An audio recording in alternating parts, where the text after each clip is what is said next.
Hi friends, welcome back to Good Samayal. இன்னைக்கு நம்ம என்ன பார்க்க போறோம்னா கேரளா ஸ்பெஷல் கலத்தப்பம் தான் பார்க்க போறோம். ரொம்பவே சாஃப்ட்டா ஸ்வீட்டா ரொம்பவே நல்லா இருக்கும். வாங்க பார்க்கலாம். இந்த அப்பத்துக்கு பச்சரிசி தான் யூஸ் பண்ணனும். 1 கப் பச்சரிசியை நல்லா வாஷ் பண்ணிட்டு 2 மணி நேரம் ஊற வச்சு எடுத்துக்கோங்க. தண்ணியே இருத்து அரிசியை மட்டும் எடுத்துக்கோங்க. அரிசியை மிக்ஸி ஜார்ல சேர்த்துக்கலாம். 1/4 கப் தேங்காய், 1/2 டீஸ்பூன் ஜீரகம், 3 ஏலக்காய் எல்லாத்தையும் சேர்த்து ஃபர்ஸ்ட் தண்ணி ஊத்தாம அரைச்சுக்கோங்க. 1/2 கப் தண்ணியே ஊத்தி கொஞ்சம் அரைச்சுக்கோங்க. 3 ஸ்பூன் வேக வச்ச சாதத்தையும் சேர்த்து நல்லா அரைச்சுக்கோங்க. இந்த அளவுக்கு நல்லா அரைச்சுக்கோங்க.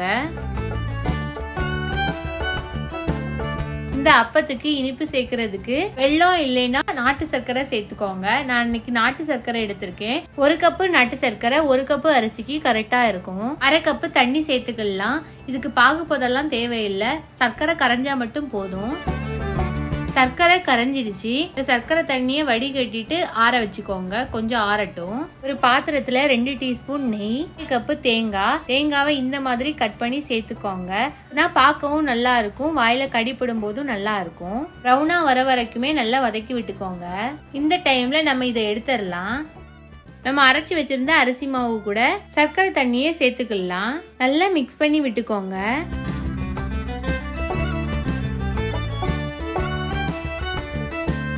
கால் டீஸ்பூன் சோடா உப்பு சேர்த்து நல்லா மிக்ஸ் பண்ணிக்கோங்க. நெய்யில வறுத்து வச்சிருந்த தேங்காவை சேர்த்துக்கலாம். கொஞ்சம் தேங்காவை மட்டும் எடுத்து வச்சுக்கோங்க. மீதி எல்லாத்தையும் சேர்த்துக்கோங்க. கொஞ்சம் அப்பம் சுடும் போது மேல போட்டுக்கலாம், பார்க்க நல்லா இருக்கும். நல்லா மிக்ஸ் பண்ணி விட்டுக்கோங்க.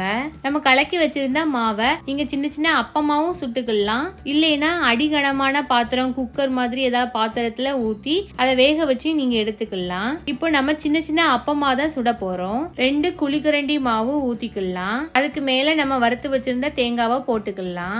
மூடி வச்சுக்கோங்க. எந்த ஒரு கேப்பும் இருக்க கூடாது. நல்லா மூடி வச்சுக்கோங்க. நல்லா வேகட்டும். சுத்தி கொஞ்சம் எண்ணெய் ஊத்திக்கோங்க. அப்பதான் ஓரங்கள்லாம் கொஞ்சம் முறுமுறுன்னு வரும். மேல வெந்து இந்த மாதிரி பொங்கி வரும். இதை நம்ம திருப்பி போட்டுக்கலாம்.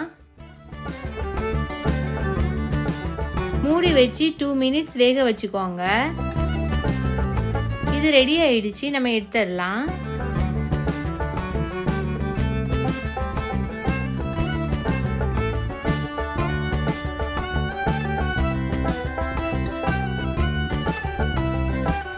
ரொம்பவும் டேஸ்டான சாஃப்டான கலத்தப்பம் ரெடி ஆயிடுச்சு. நீங்களும் இந்த மாதிரி செஞ்சு பார்த்து கமெண்ட் பண்ணுங்க. இந்த வீடியோ பிடிச்சிருந்தா லைக் பண்ணுங்க, ஷேர் பண்ணுங்க, சப்ஸ்கிரைப் பண்ணுங்க.